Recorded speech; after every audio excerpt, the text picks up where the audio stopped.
Sunshine Grove, a suburban neighborhood on the outskirts of a bustling American city, looked like the epitome of warm, welcoming charm. Tree-lined streets cast dappled light on manicured lawns, and white picket fences framed each property with polite uniformity. The air rang with the distant hum of lawnmowers, the occasional bark of a family dog, and in the evenings, the soft chirp of crickets. Families here prided themselves on well-maintained flower beds and neighborly greetings. At the heart of Sunshine Grove stood its Homeowners Association, HOA, tasked with upholding aesthetic standards and ensuring the neighborhood's serene ambience. Most residents found the arrangement reasonable. Little joys like uniform curb appeal and tidy communal spaces made the place feel safe and orderly. Yet the pleasant veneer also hid a tension that many tried to ignore. That tension had a name: Roberta Maxwell, though nearly everyone privately referred to her as Karen, a shorthand for her entitled, combative behavior. Karen was in her mid-50s, with a neat blonde bob and a wardrobe of pastel blouses paired with crisp slacks. She always carried a clipboard and pen, ready to jot down potential infractions. Some neighbors described her approach as militant. She'd show up at the slightest sign of a violation, be it a child's bicycle left too close to a sidewalk or a decorative flag that wasn't HOA approved. The mildest criticisms, like a garden gnome, risked incurring her wrath. Over time, her name became synonymous with interference and arrogance. "That's so, Karen," people muttered whenever an over-the-top complaint arose. At board meetings, Karen's voice was the loudest. She pushed for stricter rules. No solar lights, no whimsical yard statues, no extended gatherings on sidewalks. Any sense of fun, spontaneity, or mild disorder seemed to outrage her. She couched every overreach in the language of protecting property values and keeping the neighborhood's standards high. Younger families especially felt smothered, but few dared challenge her openly. In Sunshine Grove, the path of least resistance was to capitulate to Karen's demands or pretend not to notice her at all. Yet a single incident can upend the status quo. For Karen, that spark came in the form of a bright-eyed toddler named Ava and a cheerful, red push wagon. The wagon was harmless, a simple device that helped the child practice walking. But in Karen's eyes, it was an obstacle, literally and figuratively, that she couldn't tolerate. And so began a confrontation that would test the limits of neighborly civility, culminating in an act so brazen it would shock Sunshine Grove to its core. Haley Bryant was a soft-spoken woman in her early 30s, a devoted mother who had moved to Sunshine Grove 2 years prior. She shared a modest single-story home with her husband, Marcus, who often traveled for work. They had one child, Ava, a curious toddler with curly brown hair and big brown eyes. Despite her small stature, Ava exuded boundless energy, tottering around on chubby legs the moment she learned to stand. The Bryants chose Sunshine Grove for its reputed safety and excellent reputation for families. Haley imagined gentle strolls on tidy sidewalks with her daughter, chatting with friendly neighbors under shady oaks. And for a while, that vision held true. She and Ava took afternoon walks, the toddler either perched in a stroller or exploring short distances on her own. But as Ava approached the milestone of learning to walk independently, Haley purchased a push wagon, a sturdy little cart on wheels, complete with a handle Ava could cling to for balance. The bright red wagon quickly became Ava's prized possession. She loved toddling behind it, pushing it forward with unsteady excitement while Haley hovered close by, hands ready to steady her child if needed. The wagon's wheels squeaked a bit on the pavement, but otherwise it was unremarkable, just a toddler's training tool, an everyday fixture for a family with a growing child. In her first months in Sunshine Grove, Haley had only vaguely heard about Karen's meddling. She rarely attended HOA meetings, preferring to focus on her family. But occasionally, she'd glimpsed a stern-faced woman with a clipboard scanning lawns or lecturing neighbors about holiday decor outlasting the official removal date. Most folks told Haley, "Just keep your yard neat and you'll be fine." She never dreamed that something as innocent as Ava's wagon could ignite Karen's ire. But the push wagon, for all its charm, was not part of any official approved child device list. In truth, there was no such list. Only Karen's personal notion that strollers or wagons on sidewalks risked blocking adult joggers or dog walkers. Haley, unaware of the potential conflict, continued letting Ava practice outdoors. Each day, mother and daughter navigated the sidewalk in front of their house, pausing every few feet so the toddler could gather her balance. Often, neighbors smiled or waved, enjoying the sweet sight of a tot learning to walk. It was only a matter of time before Karen noticed. And once she did, her reaction would be anything but a friendly wave. Ava's push wagon was about to become a casualty in a petty war that even the mild-mannered Haley never saw coming. On a balmy Wednesday afternoon, Haley guided Ava down their street in Sunshine Grove. Sunlight filtered through leafy branches overhead, painting dappled patterns on the concrete. The wagon's plastic wheels made a soft whir as Ava wobbled forward, gripping the handle with both tiny hands. Haley walked alongside, offering words of encouragement. "Good job, baby. Watch your step, nice and slow." They had only moved a few houses down when Haley heard the clipped sound of footsteps on pavement. She glanced up to see Karen marching toward them, clipboard in hand, eyes fixed on the bright red wagon. Haley felt a prickle of unease. She'd never had a direct conversation with Karen, but the woman's reputation preceded her. "Stay calm," Haley reminded herself. "She can't possibly have an issue with a toddler's wagon, can she?" Karen came to a halt, lips pursed, gaze flicking between Haley, Ava, and the wagon. "Is this sidewalk usage authorized?" she demanded, voice edged with disapproval. Haley blinked, taken aback. We're just taking a walk," she said hesitantly. "My daughter is practicing walking with her push wagon." Karen huffed, scribbling something on her clipboard. "Sidewalks are a shared resource. We have rules about obstructing footpaths." She pointed a manicured finger at Ava's wagon. "This device is large enough to block passers-by, especially if the child veers. If you're going to use something like that, keep it strictly within your own driveway." Haley stared, heart hammering. "I'm sorry, I didn't realize there was any rule about wagons. It's no bigger than a stroller." "Strollers are typically narrower," Karen countered, though her reasoning felt flimsy. "Besides, strollers have practical safety measures. This wagon looks improvised.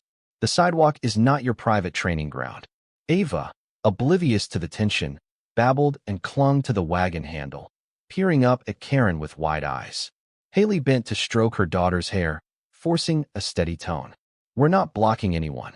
We move aside if someone comes by." Karen glared, flipping a page on her clipboard. "Consider this your first warning," she said crisply. "If I find you repeatedly hogging the sidewalk with that contraption, I'll file a complaint with the HOA for causing obstruction and potential hazards." Unable to believe what she was hearing, Haley felt her cheeks flush.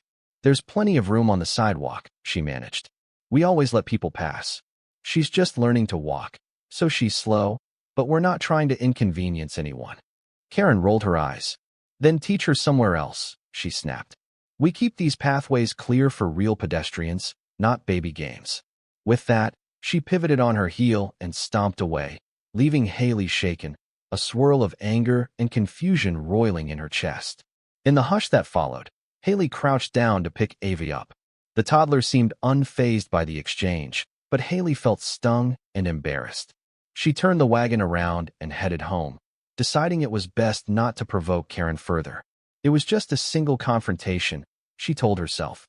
Maybe it would blow over. Little did she realize, this was only the opening salvo. Karen's hostility toward the push wagon would soon escalate beyond words, culminating in a shocking act that no one could have foreseen. Over the next few days, Haley attempted to comply with Karen's demand, at least partially. Instead of walking the neighborhood sidewalks, she confined Ava's push wagon practice to their own driveway or the short path leading to their front door. It felt stifling, but she didn't want trouble. Despite that caution, she caught glimpses of Karen prowling the block, occasionally pausing in front of the Bryant house as if to check for wagon sightings. It felt invasive, as though the older woman was searching for an excuse to pounce. One morning, while Haley was loading groceries from her trunk, she overheard two neighbors whispering about Karen's latest complaints. One neighbor, an older gentleman, said Karen had scolded him for leaving his mailbox open too long. Another whispered that Karen threatened to fine a family for letting kids roller skate on the sidewalk. Evidently, children's activities offended her deeply. That same evening, Haley confided in her husband, Marcus, about the sidewalk incident. He frowned, arms crossed. "We pay our HOA dues, right? so we have a right to use the sidewalk with our daughter's wagon. You shouldn't feel bullied." Haley nodded, frustration welling. "I know, but I hate confrontation." Karen wields her position on the HOA board like a weapon. "I don't want us to get slapped with some made-up violation." Marcus sighed, hugging his wife. "Let's not let one person spoil our life here. Next time, I'll walk with you. We'll be polite but firm if she approaches. We're not doing anything wrong." Buoyed by his support, Haley mustered her courage. The next day, they decided to try a short walk around the cul-de-sac together, with Marcus pushing the wagon so Ava could practice. Halfway through, they spotted Karen's silhouette by a window in her house. Haley felt her stomach clench, but no confrontation occurred. Maybe, Haley hoped, Karen had realized it wasn't worth fussing over. But that peace was short-lived. On a Saturday afternoon, Haley and Marcus took Ava outside again for some fresh air. They didn't even leave their property, just stayed near the driveway, letting Ava shuffle with her push wagon. Suddenly, Karen marched up the sidewalk, stepping onto their lawn. She eyed the wagon with undisguised contempt. "I see you're still using that thing," Karen barked, ignoring Marcus's presence. "Some neighbors complained about you hogging the walkway last week." Marcus bristled. "We're not on the walkway at all. We're on our own driveway. Is that a problem too?" Karen's jaw tightened, as though searching for something to criticize. "Just make sure you don't let it spill over onto the sidewalk," she said grudgingly. Then, with a dismissive glance at Ava, she turned away. Haley noticed her husband's fists clench. She gently placed a hand on his arm, urging calm. Karen's petty remarks stung, but so far, they were only words. Little did they know, Karen's seething dislike was building toward an action that would cross every boundary of decency. A few days later, on a bright afternoon with gentle breezes, Haley realized Ava was full of restless energy. The driveway no longer sufficed. The toddler craved a slightly longer path to toddle along behind her wagon. With Marcus away on a business trip, Haley decided to do a single loop around the block, staying mindful to keep the wagon as close to the curb as possible. She reasoned that Karen's bark was likely worse than her bite, and maybe the woman wouldn't even see them. She set off with Ava, the toddler squealing in delight as she pushed the wagon. The sidewalk remained clear, no joggers or dog walkers in sight. They made it halfway around the block when Haley's phone buzzed with a text. She stopped to check it, keeping one hand on the wagon so Ava wouldn't roll off. The text was from Marcus, confirming his flight details for next week. At that moment, Haley heard footsteps approaching at a rapid pace. She looked up to see Karen striding toward them, face twisted in anger. A jolt of dread shot through Haley. She tried to pull the wagon aside, but Karen closed the distance quickly, voice raised. "I told you to keep that contraption off the sidewalks." Karen shrieked. "You're blocking the path. Look at you just standing here, phone in hand, not even noticing if someone needs to pass." Haley felt a surge of indignation. "We're not blocking anything," she shot back. "There's plenty of space to go around." Indeed, the sidewalk was wide, with ample room for another pedestrian. Karen's eyes flashed. "Selfish," she spat. "You mothers with your baby gadgets, thinking the whole world must tiptoe around you." Without warning, she lunged forward, snatching the wagon's handle. Haley gasped, trying to grab it back. Ava, startled, let go and stumbled, though Haley quickly scooped her up. Then came the unthinkable. Karen, in a burst of rage, slammed her foot onto the wagon's front wheel, bearing down with all her weight. Plastic cracked with a sickening sound. Haley cried out, "Stop!"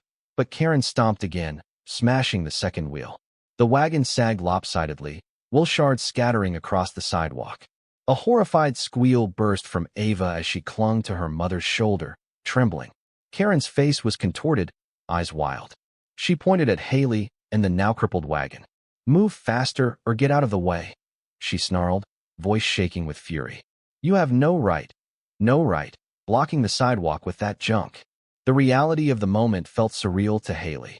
She was torn between shock, fear, and anger. A couple of nearby neighbors, hearing the commotion, rushed over, gasping at the sight of the destroyed toddler wagon. Karen finally stepped back, chest heaving. Haley dropped to her knees, setting Ava down carefully so she could see if any shards posed a hazard. Her beloved wagon lay half-crumpled, front wheels crushed beyond repair. Ava wailed, tears streaming as she reached for the mangled toy she once adored. One neighbor, Ms. Reyes confronted Karen, voice trembling with rage. "What have you done? That's a baby's wagon. Are you insane?" Another onlooker already had their phone out, filming. Karen, realizing the scene she'd caused, tried to justify herself. "It was in the way," she snapped. "I've warned them countless times. If the mother won't respect safety rules, someone has to enforce them." But her words sounded unhinged, even to herself. Haley, tears stinging her eyes, hugged Ava close. She found her voice, trembling with fury. "How dare you do this to my daughter's wagon? You have no right. This is vandalism." Neighbors closed in, forming a protective circle around Haley and Ava.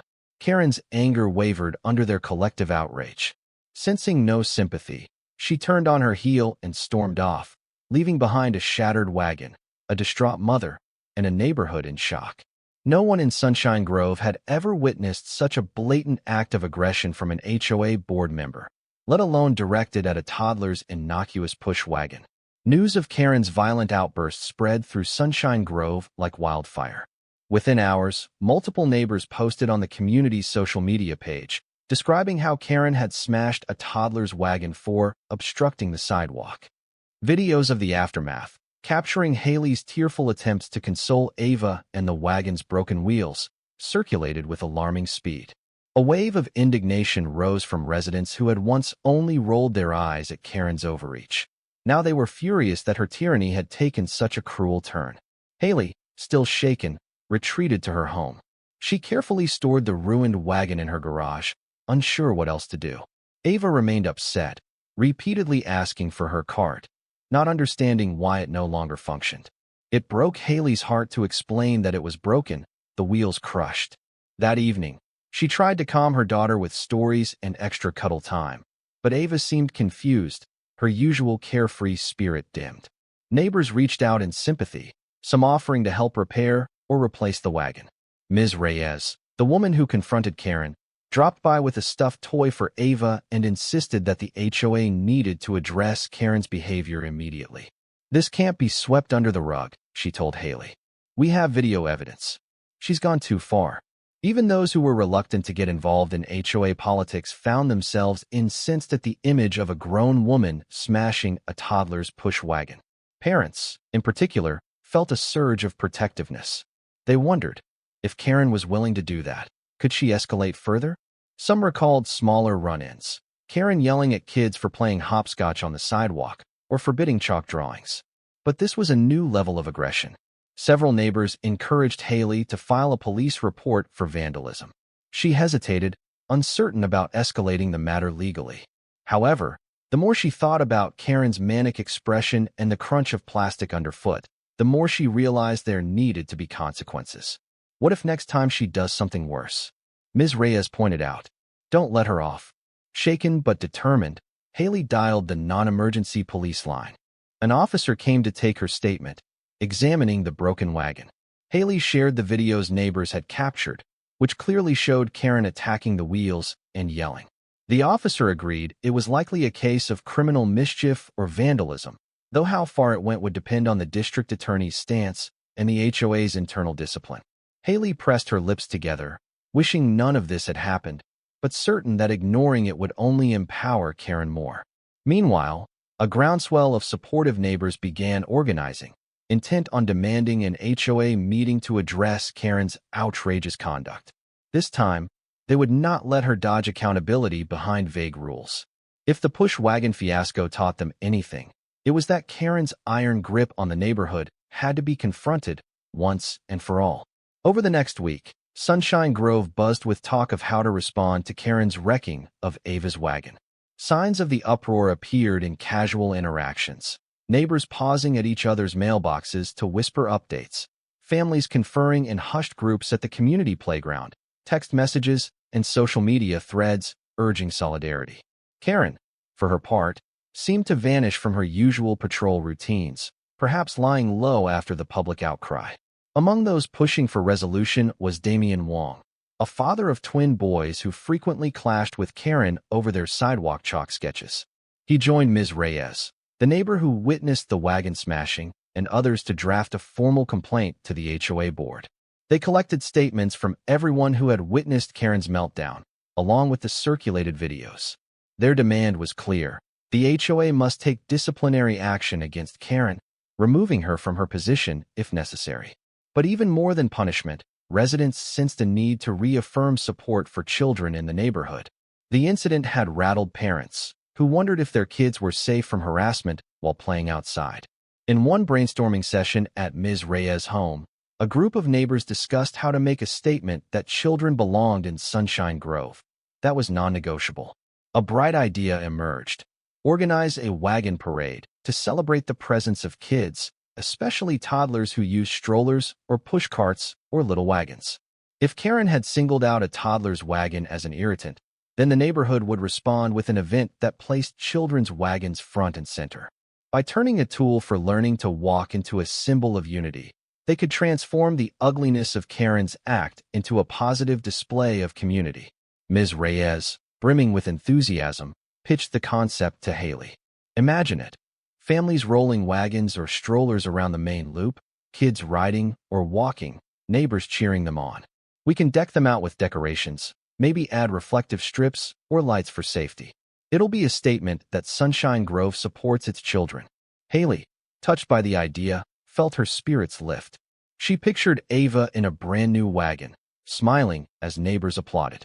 It was the polar opposite of the destruction Karen wrought, something joyous and life-affirming. The neighbors also agreed to present the idea to the HOA board, seeking official endorsement. If the board, minus Karen, voted to sanction it, it would be a powerful repudiation of Karen's hostility. Soon, the plan took shape. Neighbors designed posters reading, "Wagon Parade, celebrating our kids." They scheduled it for a Saturday afternoon, a couple of weeks away, to allow time for planning and getting the HOA's official green light. Meanwhile, quietly, Ms. Reyes and Damien finalized a new wagon for Ava, sturdier than the old one, with reflective panels and even small hazard lights along the sides. If Karen had tried to banish push wagons from Sunshine Grove, she would soon witness them parading proudly through the streets. When the monthly HOA meeting arrived, the community center's modest hall was packed. Typically, only a handful of residents showed up to discuss landscaping budgets or mailbox regulations, but the wagon incident had galvanized an unprecedented crowd. Parents with strollers, older couples who disliked Karen's high-handedness, and younger professionals all took seats, leaving some standing along the back wall. The HOA board of 5 members sat at a long table on a small stage, shuffling papers nervously at the unexpected turnout. Among them was Karen, face set in a grim scowl. She seemed to sense the hostility directed her way. Board President James Underwood, a middle-aged man with a calm demeanor, rapped a small gavel to call the meeting to order. After brief formalities, Ms. Reyes requested the floor. "I speak on behalf of many neighbors regarding a serious issue of vandalism and aggression involving Ms. Karen," she began, voice steady. She detailed the wagon smashing incident, referencing witness statements and cell phone videos. Gasps punctuated her account. Haley, seated near the front holding Ava on her lap, felt waves of emotion but kept herself composed. Ms. Reyes concluded by urging the board to take action. "This is not a minor scuffle. A toddler's property was destroyed in anger. We can't allow an HOA board member to bully residents with impunity." Karen attempted a feeble defense. "That wagon was blocking the sidewalk. I've warned them repeatedly. If she'd just followed the guidelines." President Underwood cut her off. "Karen, physical destruction of personal property is not justified by any of our community rules. We have evidence that you intentionally damaged a child's wagon." He folded his arms, his normally calm eyes steely. "The board has reviewed the video, and it's quite clear." A hush fell as Underwood scanned the audience. "We consider this matter very serious. The board will hold a disciplinary vote. Per our bylaws, an elected member can be censured or removed if they commit actions harmful to the HOA's integrity. Our membership here tonight might also weigh in." Karen's face paled. She gripped her clipboard, knuckles white. Meanwhile, Ms. Reyes introduced the second motion, official HOA support for the upcoming Wagon Parade, which would symbolize the neighborhood's solidarity with families and children. She described how the event would be organized, safe routes, supervision, decorations, and the idea of celebrating kids' presence in Sunshine Grove. When Ms. Reyes finished, the room burst into applause. President Underwood gave a nod. We can vote on that tonight as well. He turned to Karen, who looked both angry and cornered. Karen, do you have anything else to say for yourself? Stiff-backed, Karen mumbled about trying to maintain safety and frustration at repeated sidewalk obstructions. Her words rang hollow. The audience's disapproval was palpable. Another board member, Ms. Lee, spoke up. This entire fiasco underscores we must welcome all families. Crushing a baby's wagon is unacceptable. I stand for censure. The board proceeded with 2 votes. First, the motion to endorse the wagon parade passed unanimously. Cheers erupted, neighbors smiling through tears of relief. The second vote was for Karen's censure and possible removal from the board if she refused to step down. By a margin of 4-1, the censure carried. Karen sat stony-faced as Underwood told her they'd convene a special hearing to consider her removal if she didn't resign. She refused to meet anyone's gaze. As the meeting ended, a sense of catharsis swept through the audience. Sunshine Grove had spoken. Children's well-being mattered more than one person's petty crusade. Haley exhaled, hugging Ava. Perhaps justice was finally being served, and in just a week, the neighborhood would come together for the event that would truly seal the community's stance. The days leading up to the wagon parade hummed with excitement. Families shared updates on social media, posting pictures of partially decorated wagons and strollers. Some boasted homemade banners proclaiming, "Kids are welcome here," or "Sunshine Grove's Little Explorers." Others added strings of battery-powered fairy lights or reflective tape to their child's wagon, ensuring a festive glow. Haley's new wagon for Ava arrived, courtesy of the neighbors who had taken up a small collection. When Haley unwrapped it in her driveway, she found it sturdier and more elaborate than the old one, complete with small LED hazard lights and bright reflective panels. Ava's eyes lit up, and she immediately toddled over, patting the shiny wagon body. Though the memory of Karen's violence lingered, this gift felt like a healing gesture, the entire community's compassion made tangible. Across the neighborhood, the spirit of unity soared. People who rarely spoke to each other worked side by side, planning parade routes and volunteer stations for handing out water bottles. The HOA board, minus Karen, who had dropped out of most activities since her censure, formally approved the event schedule. They even arranged for local police to help with traffic control on the main loop, ensuring safety for the little ones.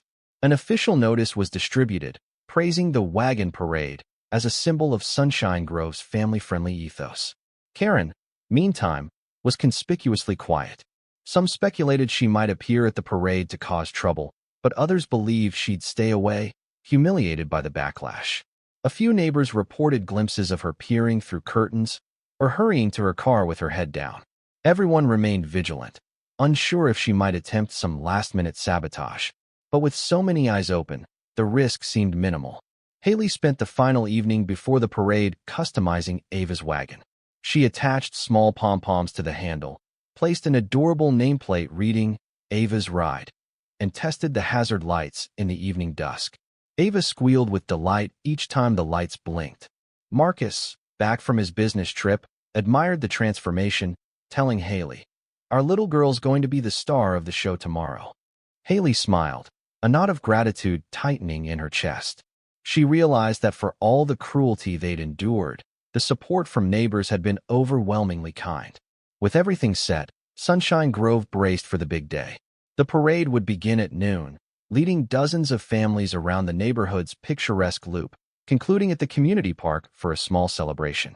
And in that jubilant swirl of color and laughter, Karen's attempt to crush a toddler's wagon would be overshadowed by the unstoppable momentum of communal love for children's well-being. At last, Saturday dawned bright and warm, the perfect weather for an outdoor event. By late morning, families began gathering on Primrose Drive, the designated starting point for the wagon parade. The street bustled with the hum of lively chatter and the rustle of decorations. Wagons, strollers, and even a few tricycles lined up in a gentle arc, each adorned with ribbons, streamers, or colorful signs. Children in sun hats or costumes hopped with excitement, while proud parents snapped photos. Haley and Marcus arrived with Ava's new wagon. The toddler, clad in an adorable floral sundress, beamed from her seat as Marcus gently steered. Neighbors approached to congratulate Haley on her perseverance, praising how she turned a painful incident into a unifying cause. Ms. Reyes gave Haley a quick hug. "Look at all this. Because of you and your sweet little girl," she said. "Karen's negativity couldn't kill our spirit." A small dais had been set up, from which HOA President James Underwood briefly addressed the crowd. He lauded the families for coming together, acknowledging that the impetus for the parade was an unfortunate event, but praising how they'd responded with love and inclusivity. "We are a stronger neighborhood when we stand up for our youngest residents," he declared, to enthusiastic applause. Then, at the strike of noon, the parade commenced. A gentle wave of music played. Someone had brought portable speakers, and the line of wagons, strollers, and children set off along the sidewalk. Volunteers guided them at intersections, ensuring safety from passing cars.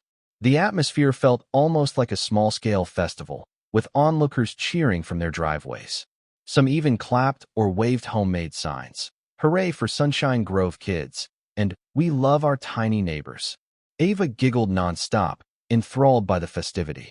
Her new wagon glistened under the sun, hazard lights flashing playfully. Haley, walking alongside, felt a swell of joy and relief. She recalled the heartbreak when Karen smashed Ava's first wagon, and how helpless she'd felt. Now, the entire neighborhood was celebrating children, emphatically rejecting Karen's cruelty. Strangers and acquaintances alike stopped to greet them, complimenting Ava's wagon decorations. Marcus noticed the absence of Karen in the crowd. He'd half expected her to appear with scowls or snide remarks. But there was no sign of her silver sedan or pastel blouse. Perhaps she was holed up at home, refusing to witness the triumph of something she despised. In any case, the mood was far too bright to dwell on her negativity. The parade concluded at the community park, where more neighbors had set up tables of refreshments, lemonade, water, and snacks. Families relaxed under shady trees, chatting about how the wagon parade might become an annual event. Children ran around, forming new friendships. The sense of unity, of unspoken solidarity, was palpable. Finally, Ms. Reyes gathered everyone for a short speech. "Let this day stand as a reminder. A single act of destruction can spark greater empathy and community spirit," she said. "We hope the Bryants and little Ava will keep parading their wagon for years to come, and that all children here know they have a place in Sunshine Grove." A hearty cheer followed, echoing through the park. In that moment, Haley realized something important. Though Karen's outburst had caused pain, it also brought forth the best in her neighbors. The wagon that once lay crushed was now reborn in a bigger, brighter context, surrounded by a community that refused to let fear or bullying define them. Ava, clapping her hands from her fancy new seat, looked happier than ever, oblivious to the dark spark that had triggered this celebration. Even as the wagon parade brought Sunshine Grove renewed vitality, the question of Karen's standing in the HOA lingered. Following her censure, the board scheduled a special hearing to address her destructive behavior, an unprecedented step. Historically, the board had tolerated Karen's overreach, but smashing a toddler's wagon had crossed all moral and legal lines. Karen, aware that public opinion was overwhelmingly against her, tried to mount a defense. She claimed she was only enforcing sidewalk safety, though few bought that rationale after witnessing or hearing about her violent meltdown. Rumors circulated that she had hired a lawyer, but no official statement emerged. Meanwhile, local law enforcement considered charges of vandalism. Haley had given her statement, but whether prosecutors would proceed was still uncertain. When the special hearing convened behind closed doors, Karen faced a panel of 4 other board members, each armed with witness accounts and video evidence. She attempted to deflect blame, insisting she'd been provoked. The board was unmoved.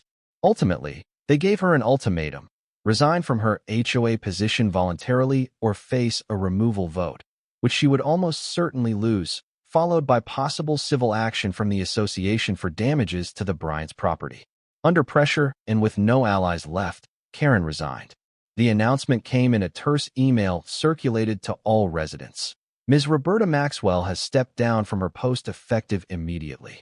Some suspected the board made her sign a non-disclosure agreement to avoid further complications. Regardless, the end result was clear. Karen no longer held any official power in Sunshine Grove.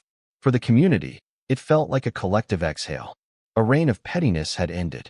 Some worried about lingering bitterness from Karen, but the more optimistic among them believed she might move away or simply recede into irrelevance. The day after her resignation, neighbors quietly celebrated by removing Karen Watch group chats from their phones, no longer needing to warn each other about her abrupt inspections or petty citations. Haley and Marcus received a formal apology from the HOA board for the distress caused by one of their members. Though it didn't undo the trauma, it was a gesture that reaffirmed the Bryants' trust in the neighborhood.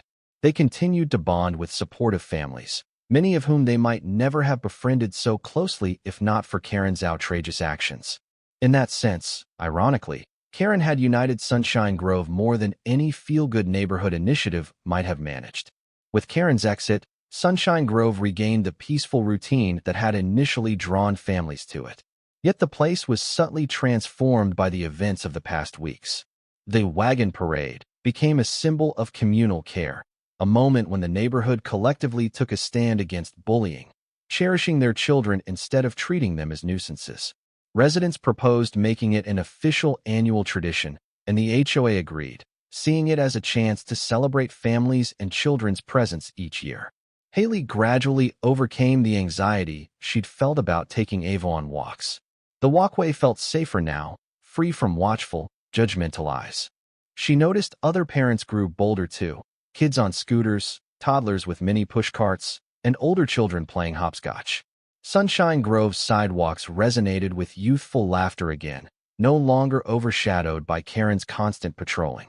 Though Haley still felt a twinge of caution whenever she glimpsed pastel-clad shapes in the distance, she reminded herself that Karen's era had ended. Marcus, looking back on the ordeal, found it surreal how a single meltdown could reshape an entire community's attitude. He marveled at the outpouring of kindness from neighbors, the impromptu fundraising for Ava's new wagon, and the large turnout at the parade. Sometimes, it takes a crisis to remind people we're all in this together, he mused to Haley. She agreed, hugging Ava, who was now forging ahead with her walking skills, fewer wobbles each day. As for Karen, the rumor mill suggested she stayed in her home but rarely ventured out. A couple of neighbors spotted her picking up mail, avoiding eye contact. Some felt a hint of pity for her, imagining the isolation that came from ostracizing oneself. Others insisted she had reaped what she sowed by physically harming a child's property. Regardless, the wagon incident entered Sunshine Grove lore, a cautionary tale about how cruelty toward children's innocent activities would never stand unopposed. When newcomers arrived, someone would inevitably mention the push wagon fiasco that sparked the beloved wagon parade. The moral was always the same. Children belong in this neighborhood. Their slow steps, squeaky wheels, and joyful squeals were part of the community's heartbeat. Haley often reflected on how a moment of tragedy for Ava had led to renewed friendships. Ms. Reyes, the Wongs, and other neighbors became close friends, regularly organizing playdates or casual barbecues. The unity forged in adversity lingered, reminding everyone that even under the perfect lawn's facade, real people with real hearts inhabited Sunshine Grove, and that, as a community, they could stand against meanness in all its forms. Several months later, another bright Saturday dawned, a day not unlike the one that saw the first official wagon parade. But this time, it was simply a normal weekend, with families out enjoying the mild weather. Haley and Ava stood on their front porch, preparing for a stroll around the block. Ava, now a bit taller and surer of her steps, insisted on pushing her red wagon herself much of the time. Her new wagon, the one with reflective panels and little hazard lights, was a constant source of pride. Neighbors would grin whenever they saw it trundling along, remembering how that sturdy cart had become a symbol of hope. Haley guided her daughter down the sidewalk. The toddler's steps were still small, but more confident with each passing day. A breeze rustled the leaves of the towering oaks above. Halfway around the loop, they passed Ms. Reyes's house. She waved from her driveway. "Looking good there, Ava. Ready for next year's parade?" Ava let out a gleeful squeak, patting the wagon. Haley laughed. "She'll be leading the parade by then," she joked. Ms. Reyes's warm smile said everything. Children would remain cherished in Sunshine Grove, no matter how slowly they moved or how many squeaky wheels accompanied them. They continued their stroll, crossing paths with other families. No one scolded them. No one demanded they move faster or get off the sidewalk. Instead, they exchanged polite nods and friendly chatter about weekend plans. And though a few residents still cast wary glances at Karen's house, it seemed that her chapter of intimidation had closed. In a deeper sense, Haley realized the real victory wasn't about chasing Karen off an HOA seat. It was about reaffirming that neighbors could shape their shared world, choosing empathy over fear. Ava's wagon, once cruelly crushed, now rolled merrily as a testament to that transformation. It reminded everyone that the well-being of the smallest among them was the glue that truly held Sunshine Grove together. And so the mother and her toddler pressed on, squeak by squeak, forging new memories under the suburban sunshine. With each step of those tiny feet, the future shone brighter, a neighborhood that had proven, in a single dramatic confrontation, that it would champion its children's right to learn, play, and flourish, no matter what obstacles stood in their path.